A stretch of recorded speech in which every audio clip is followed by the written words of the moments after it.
helmet. That's what unraveled a $102 million heist at the world's most visited museum. Not surveillance cameras, not security protocols. A single motorcycle helmet abandoned in a furniture lift, carrying DNA that would lead French investigators to Aubervilliers. October 19th, 2025. 7 minutes inside the Louvre. 8 pieces of Napoleon's crown jewels gone. And 43 days of investigation that would expose not just the thieves, but the system that let them walk in. The Louvre had been open for 30 minutes when the call came in to the Brigade de Répression du Banditisme, Paris's elite robbery unit. At 9:57 a.m. on that Sunday morning, 4 men in construction vests had entered the Galerie d'Apollon through a second-floor window, used angle grinders on display cases, and exited on a cherry picker before fleeing on motorcycles toward eastern Paris. What they left behind would become the foundation of the entire investigation. A damaged crown that slipped from their hands, power tools, a blowtorch, gasoline, gloves, a walkie-talkie, and that helmet. Paris prosecutor Laure Becquot assigned 60 investigators initially, a number that would swell to over 100 within 48 hours as the scale of the security failure became apparent. The stolen items represented 2 centuries of French imperial history. An emerald necklace Napoleon gave to Empress Marie-Louise, jewelry sets from Queens Marie-Amélie and Hortense, and Empress Eugénie's pearl and diamond tiara. Curiously, the thieves had ignored the gallery's most valuable single item, the Regent diamond, valued at 51 million euros alone, which sat in plain view, less than 3 meters from the cases they targeted. The forensic work began immediately in the Galerie d'Apollon, where investigators found DNA on broken glass from the smashed display cases and fingerprints on the window frame the thieves had forced open with crowbars. The furniture lift they'd used sat abandoned on Quai François Mitterrand, directly beneath the Apollo Gallery window, its yellow paint gleaming under police spotlights as technicians processed it for evidence through the night. Inside the lift's basket, investigators recovered the helmet and traced DNA from its interior padding to a 34-year-old Algerian national living in Aubervilliers, a working-class suburb 13 kilometers north of the Louvre. Security footage showed the theft unfolding with disturbing efficiency. 2 men entering the gallery at 9:32 a.m., angle grinders cutting into cases at 9:34, exit complete by 9:39. Investigators tracked the escape route through CCTV cameras across eastern Paris, watching the motorcycles split up near Gare de l'Est before the trail went cold in Seine-Saint-Denis, where camera coverage became sparse. But the DNA from that helmet opened a different kind of map entirely, one that led investigators not just to individual suspects, but to a network of petty criminals from the same northeastern suburbs, some of whom had worked together before. The man whose DNA matched the helmet had been living in France since 2010, unemployed at the time of the heist, but previously working as a delivery driver, with a criminal record limited to traffic violations. The second DNA match came from broken glass in the gallery and belonged to a 39-year-old illegal taxi driver from Aubervilliers with prior arrests for aggravated robbery in 2008 and 2014. Court records showed both men had been convicted together in 2015 for theft in Paris, a connection that suggested this wasn't their first collaboration, just their most ambitious. October 25th, 2025. 6 days after the heist, airport security at Charles de Gaulle flagged the 34-year-old as he attempted to board an Air Algérie flight with a one-way ticket. Prosecutor Becquot later explained the timing. At that point, We obviously had to speed up the arrest operations. The suspect was taken into custody without incident. That same evening, investigators arrested the 39-year-old at his residence in Aubervilliers, finding him at home despite him being under judicial supervision for a separate aggravated theft case at the time. Over 96 hours of questioning, both men offered what Becquau described as minimalist statements and partially admitted their involvement, acknowledging presence at the scene but providing few details about planning or accomplices. The arrests yielded encrypted phones and communications that investigators began analyzing, looking for connections to the other two members of the four-person team and anyone involved in planning or receiving the stolen jewelry. October 29th, 10 days after the heist, coordinated raids across Seine-Saint-Denis resulted in 5 more arrests, including one individual whose DNA was recovered from the scooters used in the escape. Among those arrested were a 37-year-old man whose DNA was found inside the cherry picker basket, and his 38-year-old domestic partner, with whom he had children, and who was suspected of complicity in the robbery. The 37-year-old's record showed 11 previous convictions, 10 for theft, including the 2015 case he'd shared with a 39-year-old suspect, establishing a criminal relationship spanning a decade. 3 of the 5 arrested on October 29th were released without charges after questioning, their involvement deemed insufficient for prosecution, though Becquau noted all leads were being explored. On October 31st, formal charges were filed. The 37-year-old man for organized gang theft and criminal conspiracy, his partner for complicity in organized robbery. Both denied involvement despite the DNA evidence, but investigators still needed the 4th member of the team, the one who'd remained outside the gallery during the theft, coordinating the escape on one of the motorcycles that disappeared into Seine-Saint-Denis.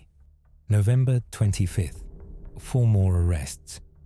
2 men aged 38 and 39, 2 women aged 31 and 40, all from the Paris region, all suspected of various levels of involvement in either planning or facilitating the heist.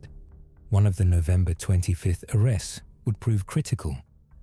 A 39-year-old man detained at a construction site in Laval, 300 kilometers west of Paris, far from the northeastern suburbs where the other suspects lived.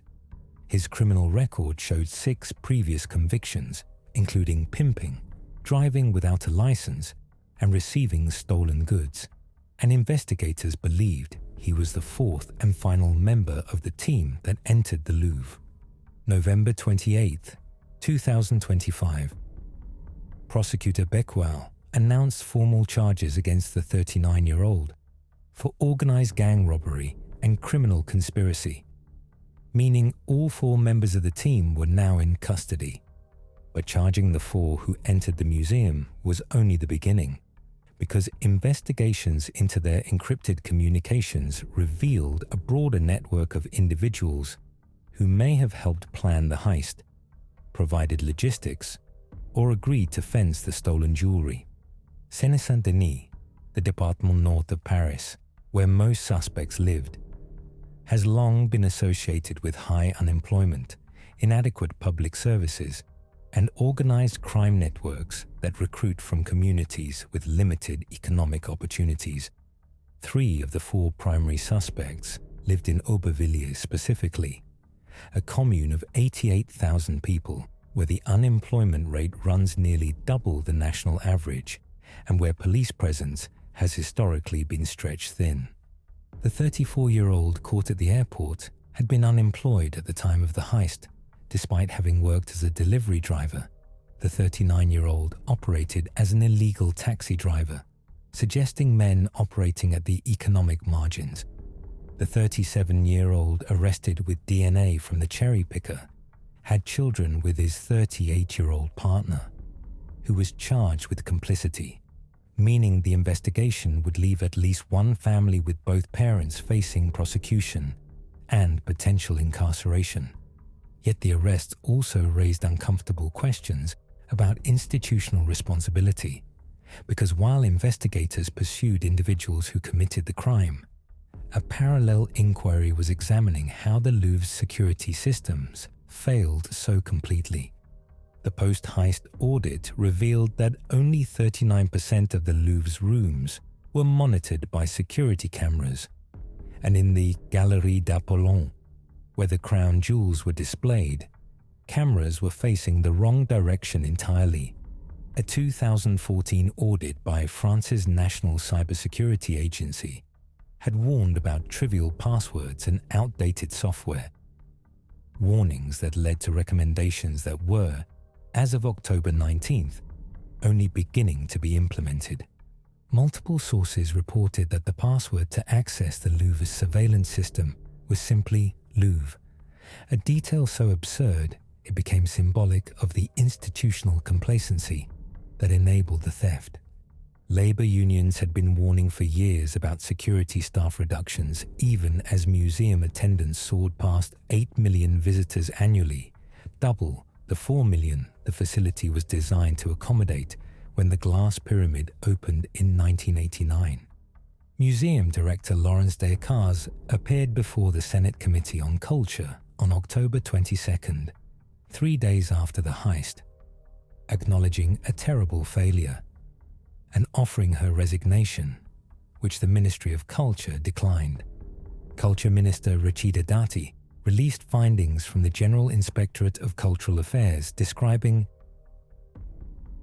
chronic structural underestimation of the risk of intrusion and theft, inappropriate governance, and totally obsolete protocols for responding to security breaches.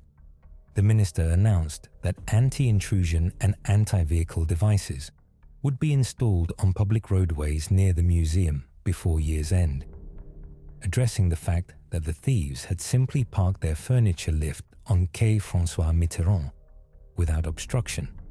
President Emmanuel Macron condemned the robbery as an attack on a heritage that we cherish because it is our history, pledging to recover the jewels and bring perpetrators to justice, though notably not addressing the security failures that enabled the crime. But recovering the jewels proved far more challenging than catching the thieves, because by the time the first arrests were made on October 25th, the stolen items had been missing for 6 days, an eternity in the world of high-value art theft. Searches of the suspects' residences yielded encrypted phones and other evidence being analyzed, but no trace of the 8 stolen pieces. Napoleon's emerald necklace to Marie-Louise, jewelry sets from 2 French queens, and Empress Eugenie's pearl tiara. A specialized police unit focused on trafficking cultural objects began scouring black markets, monitoring known fences, and coordinating with Interpol, which added the jewels to its stolen works of art database on October 20th. Art crime experts warned that the jewelry was likely being dismantled, the thousands of diamonds, emeralds, and rubies separated from their gold settings, the stones recut to disguise their provenance, the metal melted down within days of the theft. Christopher Marinello of Art Recovery International suggested the stones would likely surface in major cutting centers like Antwerp, New York, or Thailand, while the gold would disappear into the commodity market. Historical significance erased by economic necessity. Others suggested the jewels might serve as currency in organized crime networks or be held as leverage for future negotiations, their value as recognizable imperial artifacts potentially more useful than their material worth. Investigators analyzing the suspects' encrypted phones discovered communications that Beckwell described as providing new leads, though she declined to specify whether these pointed to additional conspirators or to the jewels' location. By early November, Becquot stated that investigators had found no evidence of complicity from anyone working inside the Louvre, suggesting the thieves operated with publicly available information about the museum's schedule, staffing, and security gaps. As of late November, over 150 pieces of evidence had been collected. DNA analysis had identified 3 members of the execution team through forensic matches, and 5 individuals faced formal charges while investigators continued pursuing additional suspects. The charges were serious: organized gang theft carrying up to 15 years imprisonment, criminal conspiracy adding another potential 10 years, with complicity charges for those who aided without directly participating in the museum entry.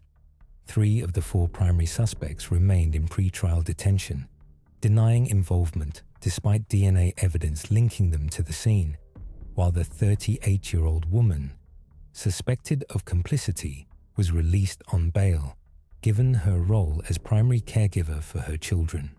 One suspect's trial in a separate theft case was postponed due to the media attention surrounding the Louvre investigation, demonstrating how the heist's high profile complicated legal proceedings even for unrelated charges against the same individuals.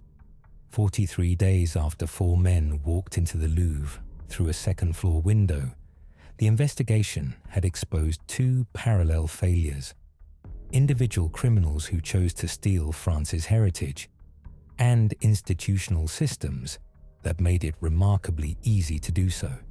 The Louvre heist revealed something uncomfortable about modern museum security in an era of mass tourism.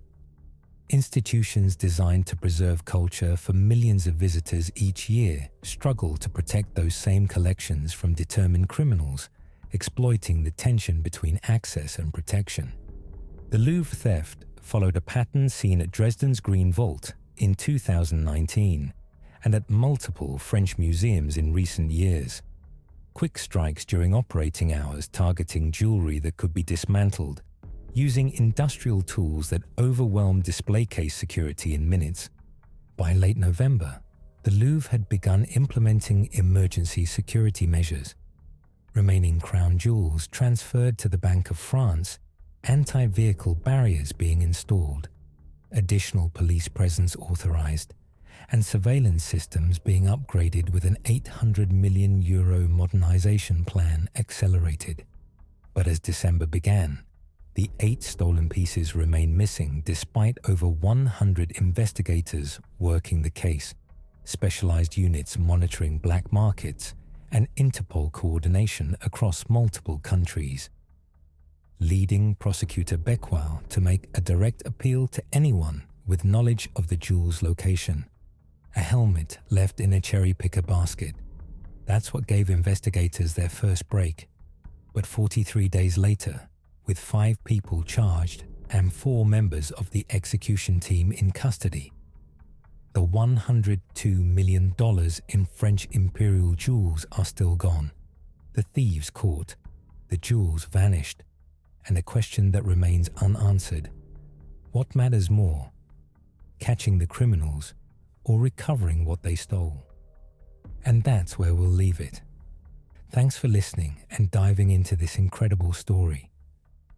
If you enjoyed this story and want more documentaries like this, hit the like button and subscribe to our channel. And see you in the next one.